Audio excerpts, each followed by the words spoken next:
Alright, so today what I'm going to be doing is making stuffed crust pizza. So the first thing I'm going to show is how I make my pizza dough. The ingredients are a cup and a third of warm water with a packet of yeast, and I've had it sitting in there for about 5 minutes so it's proofed and ready to go. I also have 3½ cups of flour. In here I have a tablespoon of salt and a teaspoon of sugar. And then I also have 2 tablespoons of olive oil. So the first thing I'm going to do is dump the 3½ cups of flour into the bowl.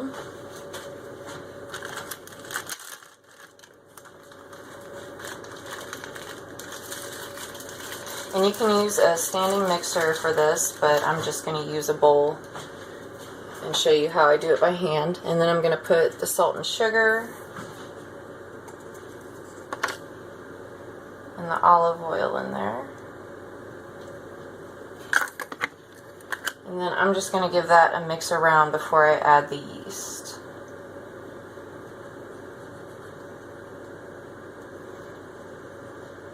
Just kind of make sure everything's even in there. The olive oil will kind of clump up in the flour. Just kind of make sure it's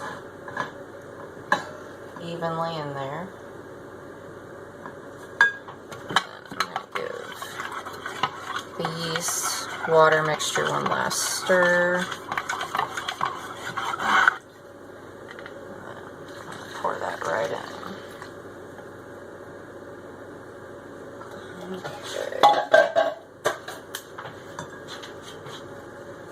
And just start mixing it and working it together.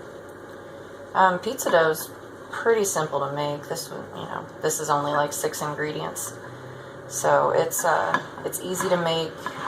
And then once you get it together, this recipe makes 2 regular size pizzas for a regular pizza or a stuffed crust pizza. I'm gonna make mine a little smaller, so I'm gonna actually cut it into thirds, and I'm gonna wrap it in. After they're done rising, I'm going to wrap it in some parchment paper and then put them in a freezer bag, and I'm going to freeze 2 of them and then use the one for today's stuffed crust recipe. And I've frozen pizza dough in the freezer for up to a few months, and it still bakes really well and thaws out really well. So okay, I've got that as incorporated as I can with my spoon, and now I'm going to put it onto the surface and start kneading it together. Like I said, you can use a standing mixer to do everything, so you don't have to knead it or stir it at all. But I just like to do it by hand, so that's what I'm going to do. And I just kind of fold it and take my palm, and then fold it again and take my palm. And I'll continue to do that back and forth until I feel it. It's kind of lumpy right now. I can still feel the lumps in it. So once I start feeling it becoming more smooth, that's when I'll stop. And this should only take a minute or 2. So this is what my dough looks like now. It's dense. It is not soft like donut dough, so as long as it's dense, it's not very sticky at all, so that's good. So what I'm going to do is kind of just try to form it into an equal log. And then, like I said, I'm making a smaller stuffed crust pizza. If you're going to make a regular size and you're using this recipe, cut it in half. I'm making a smaller one, so I'm going to cut it into about thirds. Try to make them as equal as possible.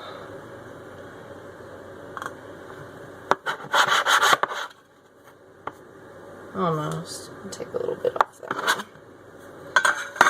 To that one. And then what I do is I take it. This is something Laura Vitale taught me. Take it, pinch it in, take it on the other side, pinch it in again, and then kind of form the bottom. And then you got your dough ball. So now what I'm going to do is I'm going to put a little bit of olive oil in these 3 bowls, and then I'm going to wipe it around with a napkin, and then I'm going to put my dough ball in it, roll it around so there's olive oil evenly coated on each ball, and then I'm going to cover each bowl with plastic wrap. And you're going to want to put these either in your oven with your oven turned off or in your microwave, and you're going to want to let them sit there and rise for at least 2 hours. I usually do 2.5 just to be safe, and when you know they're done, they'll be about double the size of your original dough ball. So I'm going to go ahead and do that, and then I will show you guys the next step on how to form the pizza and put the cheese in for the stuffed crust and bake it on the next video. Alrighty, so I let my dough rise, and then I stored it overnight in the fridge because I wasn't gonna try to make a whole pizza last night. So this is about the size of the dough ball that was risen that I stored in the fridge, and I'm gonna start rolling it out. But first, I wanted to mention that I've got a pizza stone preheating in the oven at 475, and it's been preheating for about 15 minutes. I'm using a pizza stone to get the crust on the bottom nice and crisp. And a pizza stone effect is traditionally the type of effect you're going to get at a pizza place. If you don't have a pizza stone, what you can do if you want to try the effect is turn over a baking sheet to the bottom where it's flat. And then you're going to use another baking sheet, one that's flat like this, or take another one and turn it over. So after you're done making the pizza, you transfer it onto the stone. If you are and I'll show you the process of that as I do it. If you're going to just make your pizza and make it on a room temperature pizza sheet or baking sheet, then you might want to cook it for a few minutes longer than I'm cooking mine. I am going to try to cook mine for about 12. I'm going to check it at the 12-minute mark, see if it's done. If it's not, I'll leave it in for a little bit longer, but I'm going to watch the color of the crust and see how brown it's getting and make sure it's not getting burnt. So anyway, I'm going to get started. I'm going to try to move quick because once I get my dough on this sheet, I don't want it to stick too much so I can wiggle it onto the pizza stone. So I'm going to form this. You can roll this out with a rolling pin. I'm just going to do it by hand because I learned it a couple years ago and I don't have to wash a rolling pin. So that works. So I just kind of formed the edge like this, and now I'm going to take it and stretch it. And I took my dough out of the fridge for about half an hour to let it come to room temperature so it's more malleable. And I'm just stretching it out in a circle. Try to get it to the thickness I want it to be. I'm going to try to make it like a hand-tossed thickness. And I'm not going to try to make too much of a thick crust around the border because I'm going to be folding it over the mozzarella sticks and making the stuffed crust, so I just kind of want it all to be flat. Now, I'm just going to try to stretch it a little with gravity, flip it around on the edges, bring it up.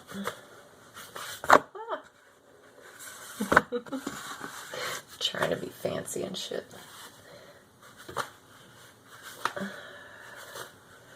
There we go.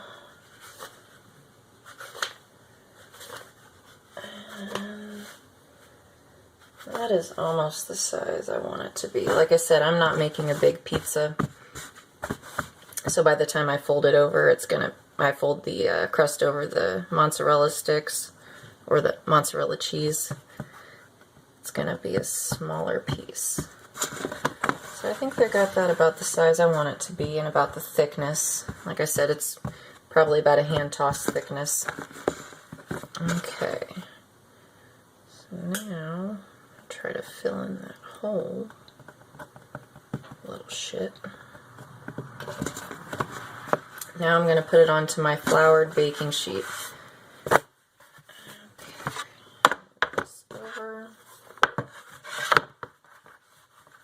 Some flour on me. Okay. Now I'm going to get the mozzarella cheese. I cut up the cheese into like 1 centimeter by 1 centimeter by 2 inch planks, and I put them in the freezer. And I wanted to leave them in the freezer so that when I bake the pizza, kind of like making mozzarella sticks, they won't, if they're frozen, they won't ooze out as easily. and they should also melt all the way through with the time that I have to cook them in. So I'm just placing these around the edges, close to the edge, and then I'm going to stretch my crust over them.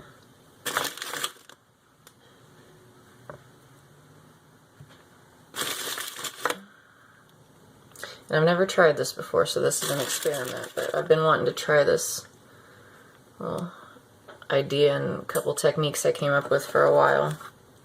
So I'm trying it now. So if you see the video, it worked out. If you don't, then it didn't. And now what I'm going to do is I'm going to brush a little egg wash. This is just a beaten egg with a little bit of water in it.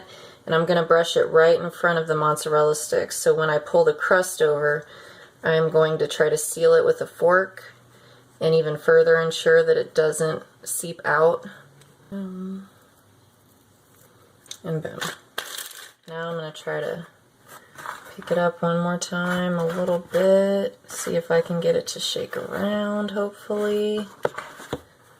Not really, it's not wanting to shake.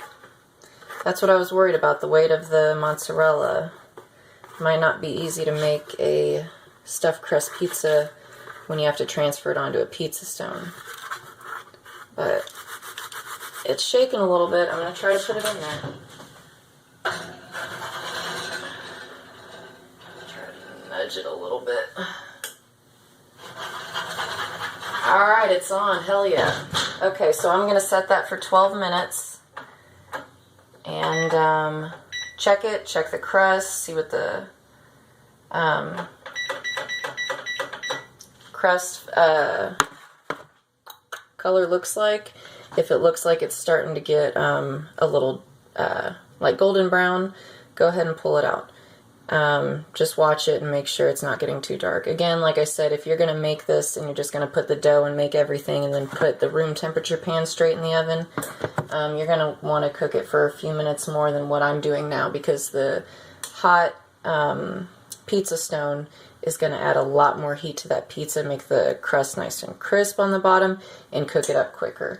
So I will keep track of the time, and I'll make one last video and I'll let you guys know how long it took to make, and I'll show you what it looks like and how it turned out. And this is what it looks like. It's got the mozzarella inside. The mozzarella did ooze out a little bit, so but I mean, even when you get it at the restaurant, it sometimes oozes out a little bit. So let's see. Yeah, it's still in there. It's definitely in there. That's good. Okay. And I also brushed the crust one more time with that melted butter, garlic powder, oregano, salt mixture. So now I'm just going to try it. And also on the bottom, as you can tell, the crust, there's a little flour, but the crust got crisp. That's the effect of the pizza peel. So if you want to do that effect, the pizza peel effect, or the pizza stone effect, if you don't have a pizza stone, you can take a baking sheet, flip it over, preheat it in the oven at 475 for about 15 to 20 minutes, and then you take another flat baking sheet, that's what you make your pizza on, and then just kind of shimmy it onto your upside down baking sheet. Bake it for about the same amount of time. I ended up doing this one for 14 minutes. I checked it at the 12-minute mark, and it wasn't quite as golden on the crust as I wanted it to be. But that crust is awesome looking. The camera doesn't do it justice, but the crust is golden. It's all cooked through. It's beautiful. So I'm gonna try it. Oh, I didn't get a cheese pull. That's good. Some of the mozzarella oozed out a little bit onto the beginning, but it's still in there. It's good. I would say all in all, first time around, that's a pretty good success. And gotta try. I just gotta.